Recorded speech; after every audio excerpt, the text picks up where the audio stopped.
Hi everyone, in this video I want to go over how you can utilize the location latitude and longitude that you already have in your data set in a Tableau.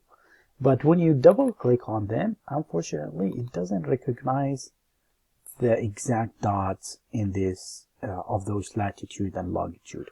So this is a problem that can be solved by actually going into the data source and then use data interpreter, which will clean up our data set.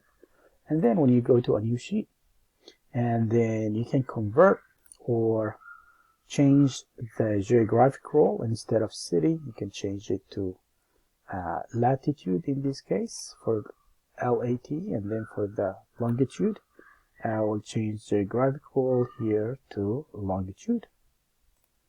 Alright, so now I can easily double click on this guy and this guy, and now I have the exact map and the exact dots. I hope this helps, and all the best to you.